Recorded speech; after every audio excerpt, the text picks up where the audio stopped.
Bonjour et bienvenue à Vue d'ici. Cette semaine, pour les reportages, je vous présente un atelier créatif qui avait lieu au Précieux Temps. Ensuite, Rosalie a rencontré une entrepreneure, Maude Desharnais, et aussi a participé à la Journée de l'environnement. Bonne émission!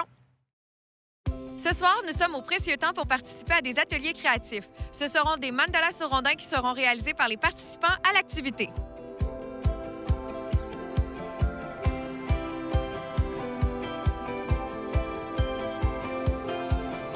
Catherine, on vient souvent vous rencontrer au Précieux Temps parce que vous donnez une foule d'activités différentes, des ateliers vraiment diversifiés. Cette fois-ci, on est à l'atelier de mandala sur rondin.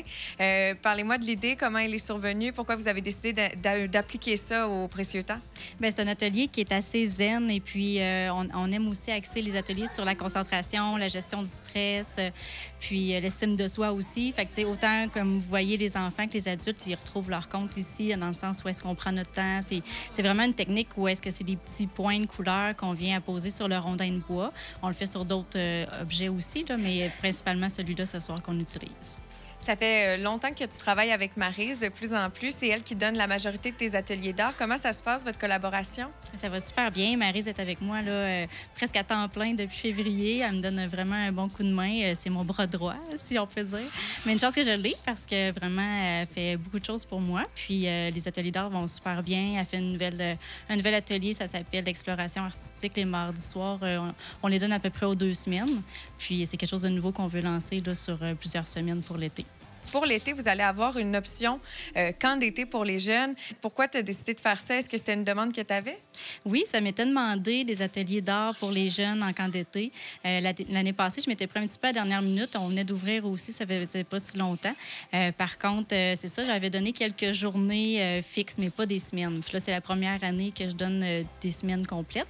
Fait que j'en donne une en juin, une en juillet, puis une en août. Sinon, il y a des demi-journées possibles, puis des journées complètes aussi là, à la carte. Si on veut avoir les infos puis s'inscrire, est-ce que c'est encore possible ou tout est déjà complet? Non, c'est encore possible. Les semaines se complètent là, graduellement, c'est certain. Juillet est presque complète, mais il reste quelques places. Donc, on peut s'inscrire sur le site Internet là, au précieuxtemps.com. Est-ce que c'est possible aussi de savoir exactement ce que les enfants vont faire durant ces semaines-là ou encore les ateliers sont à définir? Est-ce que vous prévoyez faire de la méditation, du yoga ou juste de l'art? Non, il y a tout ça en même temps. Je dirais qu'il y a 5 heures dans la journée qui est animée. Donc, c'est moi qui va donner les 3 semaines complètes. Je vais faire beaucoup d'art, c'est certain, au moins 2 ou 3 heures d'art par jour. Puis sinon, oui, on va mixer avec la méditation, on va mixer avec la danse, aussi du yoga. On va faire des jeux extérieurs parce qu'on a quand même un grand terrain où est-ce qu'on peut l'exploiter. Fait que ça va être vraiment le fun. Il faut aussi souligner que tu as une petite fille. Est-ce que tu fais des tests avec elle? Exactement. J'en fais tout le temps. Puis elle va être là les 3 semaines aussi, là, c'est sûr. Elle commence l'école bientôt. Fait qu'elle va m'accompagner là-dedans. Puis elle adore l'art. C'est avec elle que je fais tous mes tests. Je veux pas d'atelier pour les jeunes, là. Si on pense à pinceau et apéro, on comprend qu'il y a aussi des ateliers qui sont réservés juste aux adultes, mais on peut voir qu'il y a quand même quelque chose qui t'unit aux enfants. Tu prévois faire des ateliers dans les écoles? Oui, exactement. C'est un nouveau projet qu'on a. Je t'ai finir mon dépliant là, justement ces temps-ci, puis on va l'envoyer par courriel à toutes les écoles. C'est sûr que ce qu'on veut encore là, c'est de prioriser là, les ateliers d'art pour l'estime de soi et la concentration, mais dans les écoles. Donc, on a fait un test aussi là, avec d'autres écoles. On est allé on va aussi à Arfand-des-Neiges, puis l'école Saint-Jean-Eudes, puis on a vraiment apprécié cet atelier-là. Fait qu'on offre 4 ateliers différents. On fait des bombes de bain, les bombes effervescentes avec Éco-Boutique de Geneviève. Puis sinon, on va faire les mandalas, on va faire aussi les précieux mots dans des pots. Puis l'autre atelier, c'est pinceau rigolo. Donc, on offre 4 ateliers pour l'instant, mais on a d'autres déjà à venir là, qu'on veut mettre en place. Aussi, au Précieux Temps est très actif sur le territoire. On vous retrouve maintenant avec des ateliers à la Bulle, donc à Sainte-Brigitte-de-Laval. Est-ce que c'est aussi sur la même page Facebook qu'on peut voir quand et comment les ateliers vont se dérouler? Oui, sur la page Facebook, soit de elle ou de moi ici. Puis on peut s'inscrire directement à la Bulle ou au Précieux Temps aussi. Donc, avec Au Précieux Temps, on a juste à se rendre sur Facebook, sur Internet ou encore sur Instagram. Vous vous trouvez sur ces réseaux-là. Exactement. Bien, merci beaucoup, Catherine, puis bravo pour ce beau projet qui continue de grandir. Merci beaucoup.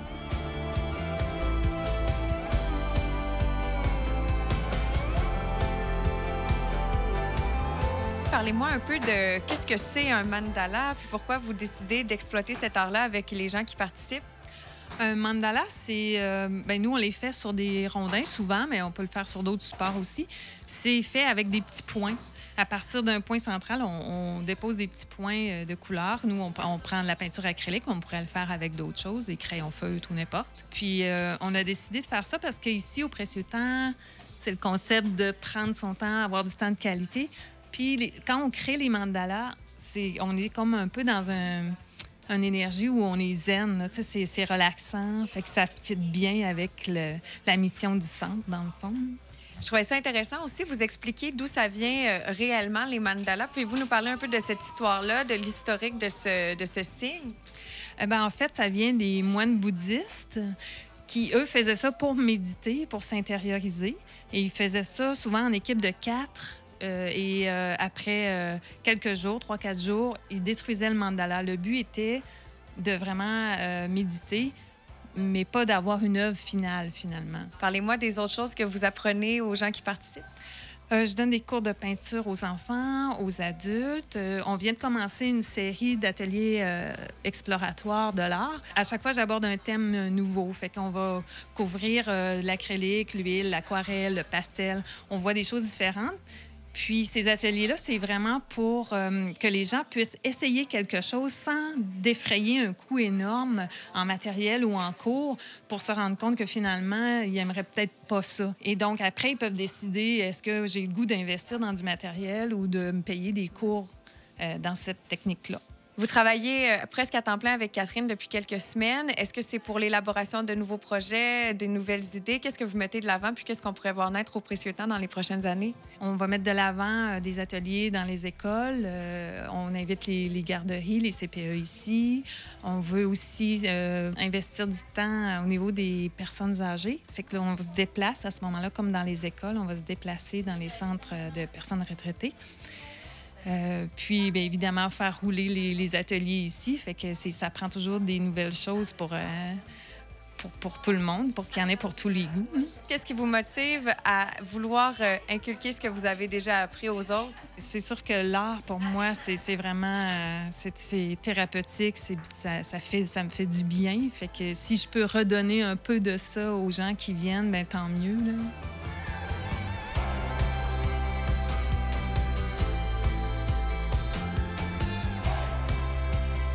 C'est un endroit vraiment, vraiment très accueillant. Puis on apprécie vraiment, vraiment de venir ici parce que c'est tout le temps des petits groupes aussi. C'est très cocooning. Je fais des mandalas sur du bois.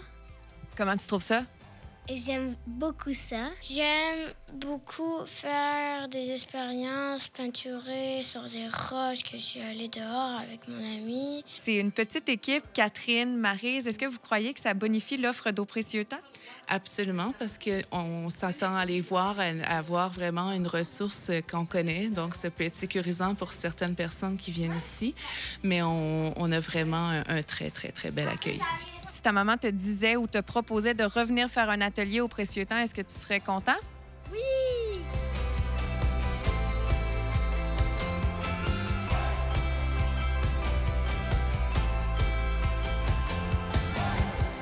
C'est une foule d'activités qui sont organisées durant toute l'année au Précieux Temps et pour l'été, l'horaire sera bonifié au grand bonheur de vos enfants. Tous les événements sont annoncés sur leur page Facebook. On vous invite aussi à vous rendre sur leur site Internet et à suivre leur compte Instagram.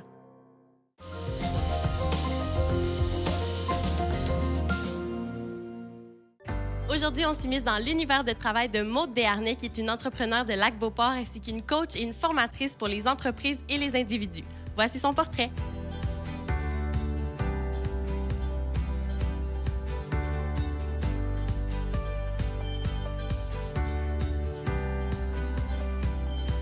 Maude, tu es entrepreneur, mais tu as également plusieurs titres. Peux-tu nous parler un petit peu de ton travail? Je fais de la formation. Je fais, entre autres, des activités team building et le coaching. Du coaching, c'est vraiment ma passion. C'est vraiment ce que j'aime beaucoup faire là, pour aider les entreprises de chez nous. Là, oui. Qu'est-ce que tu apportes aux entreprises en faisant ça? En fait, c'est toujours... toutes les entreprises, comme tout être humain, a des objectifs à atteindre. Donc, ça peut être des objectifs, oui, de vente, mais ça peut être des objectifs à l'interne aussi, des objectifs de confiance en soi, de mobiliser les équipes. Donc, tes services ne s'adressent pas simplement aux entreprises? En fait, non, parce que tout le monde a le droit ou devrait avoir du coaching dans leur vie. Alors, ça s'adresse à tout le monde selon les besoins et les objectifs de chacun, là. Par contre, moi, j'ai une spécialisation en relève, transfert d'entreprise. On sait qu'avec les baby boomers, il va y avoir beaucoup de retraites prochainement. Donc, il va y avoir des relèves qui va reprendre le flambeau de l'entreprise. Et ces relèves-là ont besoin de coaching, ont besoin de confiance en soi, d'aller de l'avant et aussi de prendre leur place. De prendre leur place au sein d'une entreprise qui existait déjà et toujours en valorisant les valeurs de l'entreprise et la mission qui était déjà en place. Par contre, en mettant leur couleur à eux. Qu'est-ce qu'un individu ou une entreprise va rechercher quand il t'appelle pour avoir du coaching? En fait, pour le coaching, ça peut être différents objectifs. C'est certain que ça prend un objectif au départ ou ça prend plusieurs objectifs, mais on peut parler, c'est ça, d'augmentation de vente, comme on peut parler d'augmentation de la confiance en soi. On peut parler de mobiliser, savoir mobiliser une équipe. En fait, c'est aider à se développer, à aller chercher ce qu'on a en soi qui va nous aider à avancer, à atteindre nos objectifs, à aller plus loin et aussi nous éviter à couper ou en fait à avoir la barrière là, qu'on a tendance à avoir des fois ou avoir peur de l'échec et tout ça. Donc, le coaching va aider vraiment à pousser, propulser l'individu pour aller plus loin et passer ces barrières-là. Qu'est-ce qui t'a motivé à faire ça, du coaching, des formations comme ça? En fait, c'est un long processus du coaching. En fait, moi-même, j'ai eu la chance de faire affaire avec une coach qui m'a apporté tellement de bénéfices, en fait, au sein de mon cheminement personnel, mais aussi au sein de ma carrière. Donc, c'est quelque chose que vraiment, je me suis approprié, c'est cette façon de faire-là. Et j'adore. Là, je veux amener, développer le potentiel des gens et tout ça. Puis c'est vraiment quelque chose qui m'a interpellée beaucoup.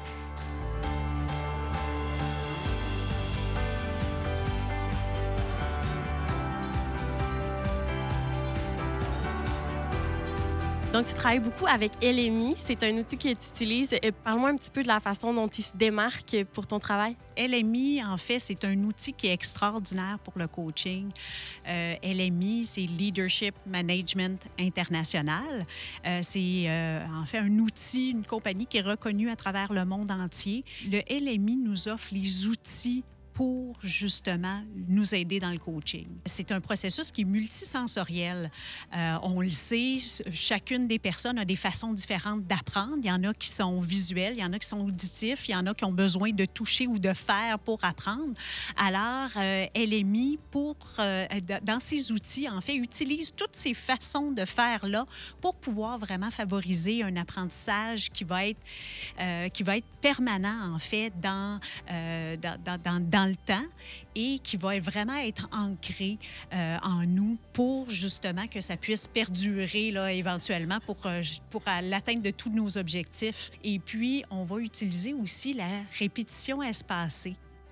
Les répétitions espacées vont vraiment aider à s'approprier en fait le processus. Souvent, on a tendance à faire, par exemple, une première lecture ou une première écoute et puis on n'entend pas. Puis au fur et à mesure qu'on entend, c'est là qu'on assimile beaucoup plus le contenu, en fait, du message. Puis on s'approprie, en fait, beaucoup plus le contenu et c'est ça qui nous aide à avoir une meilleure pérennité dans le temps là, par rapport à nos objectifs puis l'atteinte de ces objectifs-là.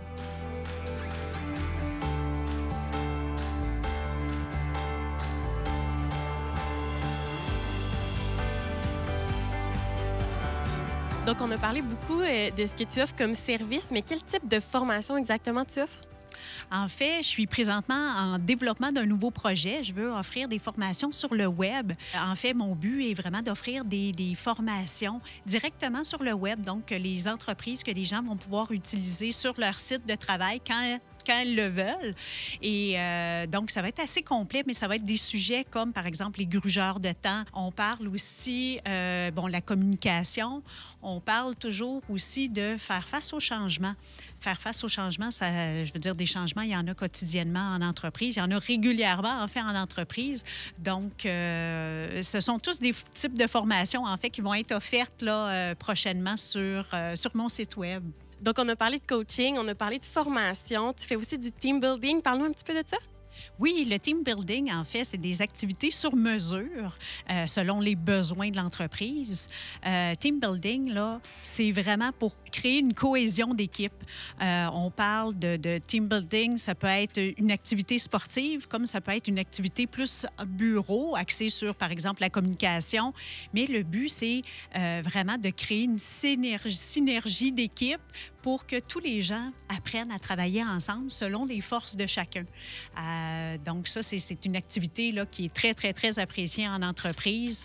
Les gens aiment et surtout que je l'offre aussi sur mesure, selon les besoins de l'entreprise, pour éviter de travailler en silo, pour éviter d'avoir des groupes distincts qui se forment. À ce moment-là, une activité de team building, ça ramène tout le monde ensemble, puis c'est très agréable, très apprécié. Tu es entrepreneur, tu es coach, tu fais des formations, mais tu es également très engagé. Tu fais le 24 heures du lac. Peux-tu nous parler un petit peu de cet événement-là? En fait, les 24 heures du lac, oui, c'est un événement qu'on fait depuis plusieurs années, qui est un événement sportif à but caritatif, en fait. Donc, les gens peuvent faire du vélo ou de la marche autour du lac durant 24 heures pour ramasser des fonds pour différents organismes. Puis c'est le fun de voir tout le monde, puis de voir la chaleur que les gens nous apportent aussi là, lors de cet événement-là. Donc, les gens peuvent te téléphoner pour obtenir des formations, du coaching. Comment on peut te rejoindre? En fait, c'est au www.maudedesharnais.com ou info@maudedesharnais.com. Sinon, sur mon cellulaire, 418-558-8416. Parfait. Merci beaucoup, Maude. Merci.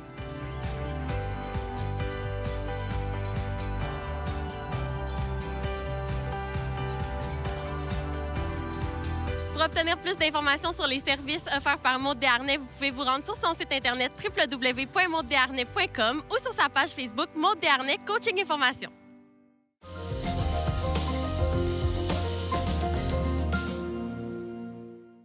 Encore une fois, l'appel nous invite à une belle activité et aujourd'hui, c'est la Journée internationale de l'environnement que nous célébrons en famille directement sur le site de l'appel. Au rendez-vous, Rabasca, kiosques animés pour petits et grands, pique-nique et plus encore.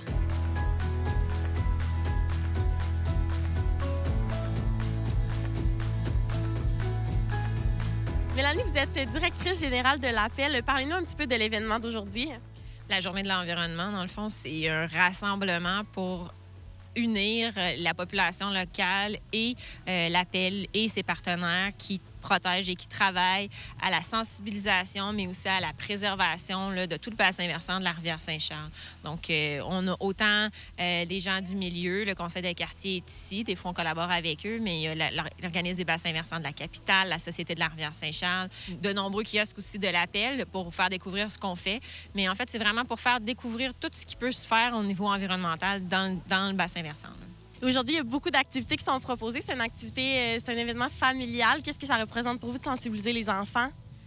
En fait, c'est eux la base. Là. On a aussi pris, notamment quand on a voulu sensibiliser à la récupération dans les années 80-90, on s'en est pris par les écoles. On a sensibilisé la base. Puis aujourd'hui, on dirait que la récupération fait partie de la vie de tout le monde, mais c'est les enfants qui ont amené ça à la maison, puis ça a fait que ça a réussi. Donc, on pense aussi que de travailler avec les enfants, de leur expliquer pourquoi c'est important de protéger l'eau puis notre milieu naturel, bien, on assure une pérennité là, du milieu. Et vous, en tant que directrice générale de l'appel, qu'est-ce que ça représente pour vous, l'environnement? Ça représente gros. Moi aussi, personnellement, je le fais pour mes enfants. Là. Je le fais, j'ai des petites filles, donc c'est vraiment... Je souhaite sincèrement qu'on puisse laisser ce qu'on a pu voir. Là. J'espère juste qu'on peut au moins ralentir la dégradation. On voit beaucoup partout dans le monde des reportages qu'il y a des problématiques un peu partout, puis qu'on dégrade notre milieu, qu'il y a de moins en moins de biodiversité, que les océans sont pollués, tout ça.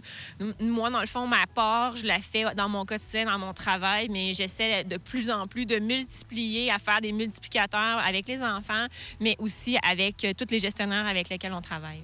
Et aujourd'hui, c'est la 2e édition de l'événement. Qu'est-ce qui diffère de la première?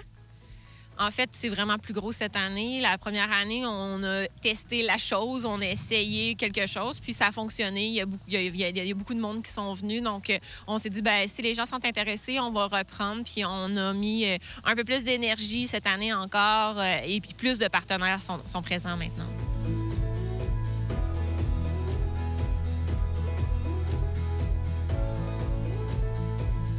Depuis 1974 que la Journée mondiale de l'environnement est le 5 juin, mais nous, comme on veut faire un événement familial puis qu'on veut que le plus de gens possible viennent, bien, on a décidé de faire ça aujourd'hui, donc le 3 juin. C'est un dimanche. Donc, on essaye qu'il y ait le plus de personnes possible qui viennent à l'événement pour les sensibiliser à la cause, puis entre autres, bien, sur tout ce qui est gestion de l'eau. Parlez-nous un petit peu de l'animation qui se passe aujourd'hui.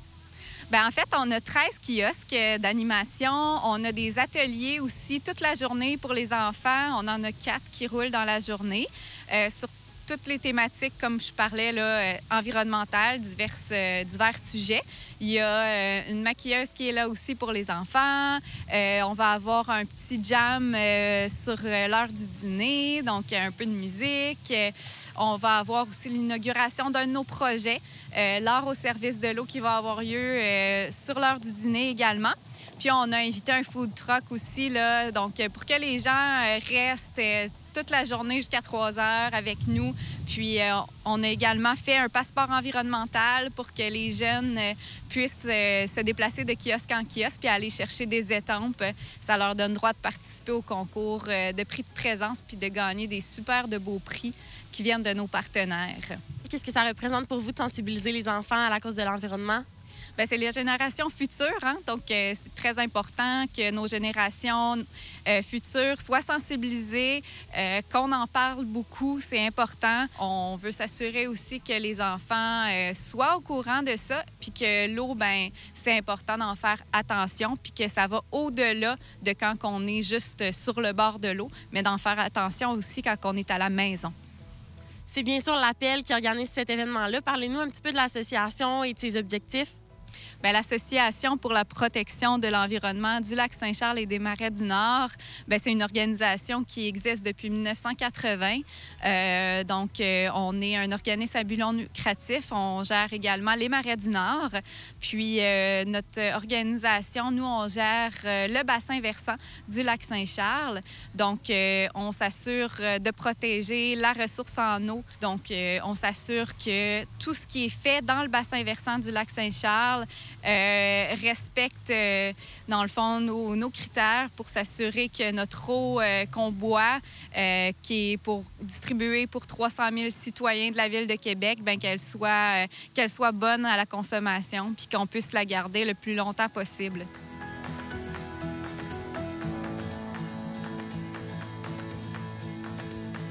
Ça se passe bien. Les enfants sont intéressés par... on a des poissons vivants, on a des insectes.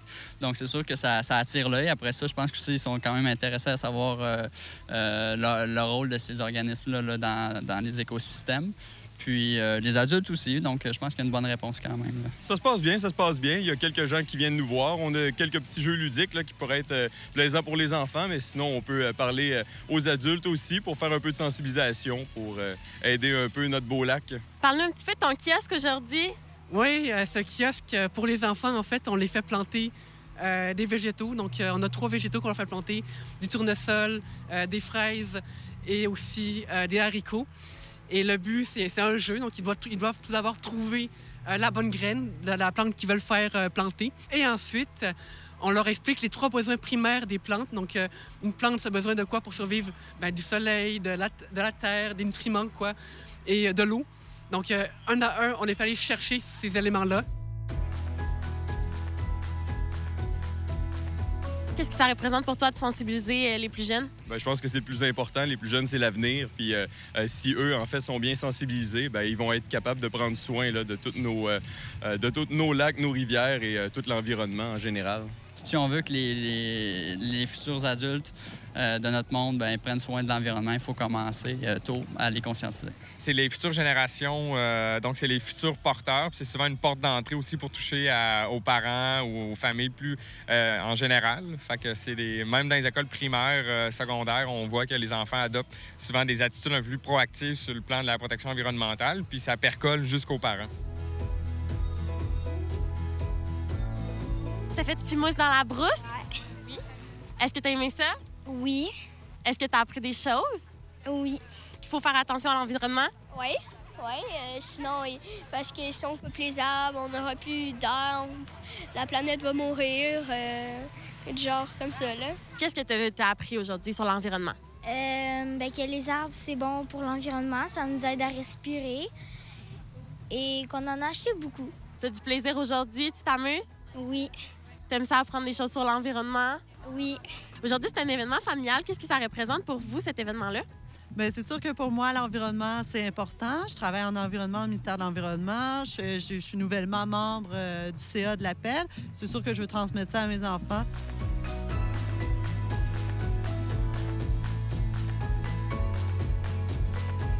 La température idéale et la présence des nombreuses familles ont fait de cet événement un franc succès. Félicitations à l'Appel et à ses nombreux partenaires pour la belle organisation.